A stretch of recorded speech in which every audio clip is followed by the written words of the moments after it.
Hello everyone, the Chart Guys have been working on an introductory technical analysis course for quite some time now, and after surveying hundreds of traders with what would be the most sought after information regarding technical analysis, we came up with this course, When to Enter and Exit.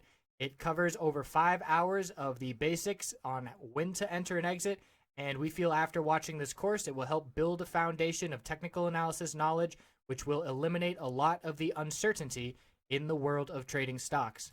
So the course outline, we go over the psychology of trading, establishing a game plan, the different indicators we use to signal a bullish and bearish entry, how to recognize support and resistance levels, poor entries, where traders make mistakes, exit targets, how do you know where to sell your trade, where to place stop losses, that's very important, minimizing losses is what keeps you in the game long term, my personal preparations, how I go about getting ready for each trading day, and then piecing it all together, utilizing all the information we just learned and how to apply that in the real world for making successful, profitable trades.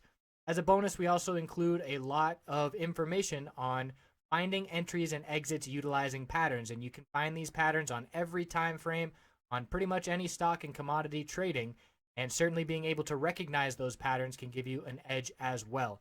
So we hope you will check this out. Again, it's an introductory level course. So if you are new to technical analysis and trying to get a firm grasp on things and feeling a little bit overwhelmed, then this course is for you. I hope you check it out. Appreciate you watching. Checking in on SPY daily weekly time frame. Yet another day, the bulls defend that middle Bollinger Band on the daily. It's a very key support level, 225.72. As long as we keep closing above it, the bulls are in control. But if we close below it, we're looking back down at the low right before the new year, 222.73. So bulls really want to keep holding that level. They've had some strong dip buying the past 2 days. We did have a dump early on today. We'll watch the dump and the reversal on the 5-minute chart here in just a minute. Weekly chart, inside candlestick compared to last week, and likely that it will form that way unless we see a clear bullish day tomorrow and a new all-time high. Does not seem very likely at this point, but it's certainly a possibility. So we'll be watching this inside candlestick as we head into next week. And looking at the 5-minute time frame, let's see that dump. So look at the pre-market action. It was very tight, higher lows and higher highs. And when you see the first 2 candlesticks of the day, and it's really the first candlestick of the day, once the bell rang, taking out all of the pre-market support, starting with all 5-minute moving averages as resistance, you know it's a bearish start to the day. From there, we just absolutely dumped. The 5-minute RSI got extremely oversold down to 17, a little short-term bounce. And when this bounce was underway, we were watching the exponential resistance, which kept rejecting the price. You can see multiple bounce attempts, rejection from these exponential resistances. We formed a higher low and a higher high, but all the while, this bounce was not looking strong. It looked like we were seeing a weak bounce attempt, cooling off the technicals, a little bear flag before continuation, which is what we got with another 20 minutes of downside.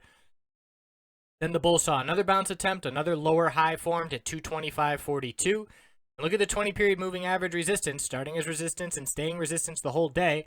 It became support. We back tested it and held it. Now we have a higher low formed. And then as soon as we broke 225.51, we had a higher low and then a higher high. And then from there, the bulls held the vast majority of the day. If you use this 20-period 5-minute support as your guide, you are in the trade bullish for another 3 hours, seeing big-time gains to the upside. It takes a lot of patience to do that, but we actually held the exponential support the whole way to the upside for 3 hours as well. So there were tons of bullish strength signals. Also, look at the fact, once we backtested and held this 20-period moving average support, we didn't see 2 red 5-minute candlesticks in a row for over 2.5 hours. It occurred right here after 3 p.m. So it occurred before noon and then 3 p.m. So over 3 hours without 2 red candlesticks in a row on the 5-minute time frame. Can't get much more bullish than that if the bears can't even get 10 minutes of pullback on an uptrend. So we ended up bouncing pretty significantly. Look at the hourly chart. Big bullish reversal doji confirmed, and then just 4 green hours in a row. We did have a bearish reversal candlestick towards the end of the day, rejecting from the 20-period and the 100-period resistance. Finally broke it with a new high at the end of the day, but we closed right on that 100-period hourly resistance. So that level is still resistance heading into tomorrow, 226.57. We'll have to see where the price starts tomorrow morning pre-market relative to this hourly moving average, because it is a key level. Look at pre-market today, rejecting 3-4 times, dumping, and then a bounce and still rejecting. You can see over the past 5 days, we have a clear lower high pattern and hitting lower lows the past 2 days. So there are signals for bearish action here. Obviously, no doubt about that with the dump that we saw. But again, as long as the bulls keep recovering and holding the daily middle Bollinger Band, they are showing strength. And that's what's currently going on. And we'll see where we start with the 100 period hourly resistance, currently resistance, tomorrow morning. I appreciate you watching. We'll check back in over the weekend to wrap things up. Have a great night.